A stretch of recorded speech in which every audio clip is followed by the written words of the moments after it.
Dear students,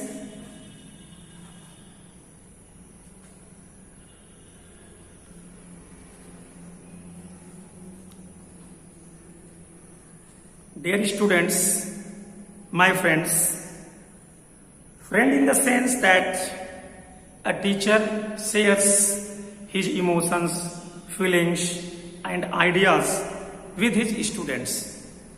So they are friend of a teacher. At the same time, students also respond to the teacher. Whatsoever he says, they show, they give a reaction. So there is interaction, there is a relationship. That's why I call my students their friends. Dear students, today we are going to enjoy a poetry. Enjoy in the sense that we are not going to study mathematics, a very serious subject, but we are going to enjoy a poem. Why we enjoy? Enjoy in the sense that poetry, poems come out of the inner heart. And we share emotions. We enjoy pleasure, a different kind of pleasure, with a message, with a moral, with a lesson. So it's my pleasure, it's a matter of great honor for me that I am present here. It is my first video presence. So at this occasion, I welcome all of you and let us enjoy this poem. The poem which you see, I have already written it on the blackboard. Character of a Happy Life, composed by a great English poet and politician, Sir Henry Wotton. So, first of all, सबसे पहले मैं इस कविता को पढ़ूंगा और आप इसे सुनेंगे. After that, I shall explain you the meaning of this poem in Hindi and English also. So let us come and enjoy this poem. How happy is he born or taught, that serve not another's will. How happy is he born or taught, that serve not another's will, whose armor is his honest thought and simple truth his utmost skill.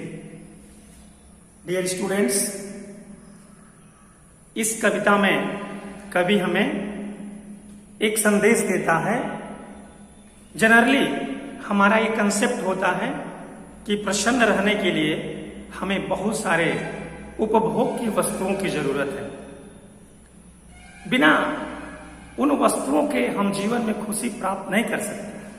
लेकिन कवि sir Henry Wharton इस बात से सहमत नहीं है. वो कहते हैं कि जीवन में प्रसन्न रहने के लिए हमें बहुत धन दौलत और विलास और भोग की चीजों की जरूरत नहीं है, बल्कि हमें प्रसन्न रहने के लिए हमारे अंदर कुछ विशेषताएं होनी चाहिए, कुछ क्वालिटीज होनी चाहिए, कुछ हमारे अंदर योग्यता होनी चाहिए. तो वह इस कविता में बताते हैं कि हमें प्रसन्न रहने के लिए किन किन गुणों की, किन किन विशेषताओं की जरूरत होती है. हम इस कविता के शीर्षक से ही हमें पता चलता है, character of a happy life. एक प्रसन्नचित्त जीवन, एक सुखद जीवन की क्या क्या विशेषताएं हैं, किन किन विशेषताओं को धारण करके हम अपने जीवन को प्रसन्नचित्त बना सकते हैं. तो let us enjoy this poem. How happy is he. Here how means होता है very much, happy Happy means delightful. I have already noted down the difficult words. Happy means delightful, प्रसन्नचित. How happy is he born or taught. Born means by birth. जन्म से प्रसन्न रहने का गुण जिसने प्राप्त किया है. आर taught means या जिसको शिक्षित किया गया है प्रसन्न रहने के लिए. तो कवि कहता है how happy is he born or taught. कवि कहता है कि वह व्यक्ति कितना प्रसन्नचित है. हाउ मीन्स कितना, but this stanza is exclamatory. Mark of exclamation is written here. So how means हो जाएगा हाउ मीन्स वेरी मच, बहुत अधिक. कवि कहता है how happy is he means वह एक व्यक्ति कितना या बहुत ही प्रसन्नचित है. बॉर्न जिसे प्रसन्न रहने का गुण जो है बाय बर्थ जन्म से प्राप्त है. और टॉट अथवा जिसको शिक्षित किया गया है, जिसको सिखाया गया है, जिसके अंदर उन गुणों को डेवलप किया गया है, इनकलकेट किया गया है कि उसे जीवन में प्रसन्न कैसे रहना चाहिए. तो कवि कहता है हाउ हैप्पी इज ही, कि एक व्यक्ति वाकई बहुत ही प्रसन्न और सुखद जीवन व्यतीत करता है. बॉर्न जिसे प्रसन्न रहने की गुण जो है बॉर्न बाय बर्थ, जिसे वो गुण जो है जन्म से प्राप्त हुए हैं. आर टॉट अथवा जिसको शिक्षित किया गया है, जिसको सिखाया गया है, जिसे बताया गया है कि प्रसन्न रहने के लिए हमें क्या क्या करना चाहिए. The poet says how happy is he. How happy is he. The poet says, the poet points out that a person is very happy who has got the qualities, characteristics of a happy life by birth. And at the same time, that person is also very happy who has been taught how to live a happy life. So, you are clear in this first line? How happy is he born or taught. वह व्यक्ति बहुत ही प्रसन्नचित है, सुखद जीवन व्यतीत कर रहा है, जिसको प्रसन्न रहने के गुण जन्मजात प्राप्त हुए हैं और अथवा उसको ये गुण जो है सिखाए गए हैं, एजुकेट किए गए हैं इसको. That serve not another's will. That serve means होता है डज नॉट सर्व, सेवा नहीं करता, गुलाम नहीं होता. दैट सर्व नॉट जो गुलाम नहीं होता, इसका एनदर्स विल दूसरों की इच्छाओं का, दूसरों के आदेशों का. The poet says that a person who does not work, a person who does not act according to the orders of others, he lives a happy life. The first condition of a life to be happy is that a person should follow his own thoughts, feelings, ideas and actions. A person who is not allowed to work, to act, to think as his own desires, that person can never get happiness in his life.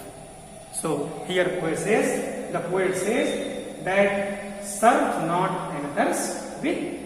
कि एक प्रसन्नचित व्यक्ति कभी भी another दूसरे व्यक्ति की इच्छाओं का, आदेशों का गुलाम नहीं होता, उसके आदेश के अनुसार कार्य नहीं करता. Third sentence we can see in this stanza, whose armour is his honest thought. Whose armour means I have already noted down here, weapon for protection, ढाल. आर्मर मीन्स ढाल. ढाल का मतलब होता है सुरक्षा करने के लिए जो हमारे पास हथियार होता है। Is his honest, honest means noble, pure, thought means विचार। Whose armour is his honest thought. एक प्रसन्नचित व्यक्ति का जो हथियार होता है, जो ढाल होता है, वो क्या होता है? उसके ऑनेस्ट थॉट, उसके उच्च थॉट मीन्स आइडियाज, विचार होते हैं। एक प्रसन्नचित व्यक्ति अपनी रक्षा कैसे करता है? एक प्रसन्नचित व्यक्ति अपनी रक्षा अपने उच्च विचारों से करता है। वह घटिया बात नहीं करता, वह छोटी बात नहीं करता, बल्कि वह अच्छी बातें करता है, सही बातें करता है, इसलिए वह बराबर प्रसन्न रहता है। So a person who lives a happy life always noble in his thoughts and action. By this weapon, by the weapon of his honest thoughts, he secures, he saves, he protects himself from others. Clear? Now you come to the fourth line. And simple truth is utmost skill. Simple means सीधा साधा. Truth means such. His utmost means greatest. Skill means ability, quality. Utmost, greatest, सर्वोत्तम. Skill means quality, ability. गुण, योग्यता. Simple truth is utmost skill. और कवि कहता है कि हमें प्रसन्नचित रहने के लिए हमारे अंदर जो सबसे बड़ी योग्यता, सिंपल ट्रूथ, एक जो सीधा साधा सच होता है, वही जो है एक प्रसन्नचित व्यक्ति का क्या होता है? हिज अटमोस्ट स्किल, उसका सबसे महानतम गुण होता है, योग्यता होती है। एक प्रसन्नचित व्यक्ति सदैव अपने सीधे साधे सत्य से अपनी योग्यता को साबित करता है। Thus, the poet tells us that a happy person always speaks truth, and this truth is his utmost skill. It is his greatest quality. So, once more, I would like to summarize this stanza. How happy is he for not taught. एक व्यक्ति बहुत ही प्रसन्नचित है जो जन्म से ही प्रसन्नता के गुण लेकर पैदा हुआ है, या वह व्यक्ति शिक्षित किया गया है प्रसन्न रहने के लिए। That serve not another's will. और वह व्यक्ति, एक प्रसन्न रहने वाला व्यक्ति, कभी भी दूसरे की इच्छाओं का गुलाम नहीं होता, वह दूसरों की इच्छाओं के अनुसार कार्य नहीं करता। Whose armor is his honest thought. उसका कवच, उसकी ढाल, उसके उच्च विचार होते हैं। And simple truth is utmost skill, और सीधे साधे सरल सत्य ही उसकी सबसे बड़ी योग्यता होता है। So we see that through this lines the poets want to say that a person is really very happy who has got the characteristics of a happy life by birth, or he has been educated to live happy. Secondly, a person who is happy, he is never slave, वह कभी भी गुलाम नहीं होता। He is never forced toward, he is never, nobody can force him to act according to his orders. A happy person always does his works according to his own reason, according to his own philosophy of life. And third, whose armor is his honest thought. और एक प्रसन्नचित व्यक्ति का सबसे बड़ा ढाल, सबसे बड़ी सुरक्षा का हथियार उसका उच्च विचार होता है। The greatest weapon of a happy person is his noble ideas, high ideas, ideals and simple truth is utmost skill. और सीधे साधा, जो सीधा साधा सत्य, सरल सत्य ही उसका सबसे बड़ा गुण होता है. The quality of a happy person is this, that he always speaks truth, and this truth is his greatest quality, ability.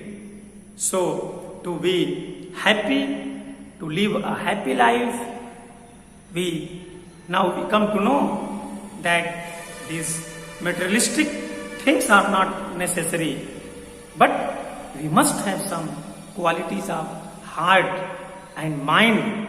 Only then we can live a happy life. Thank you very much for staying with me. See you again.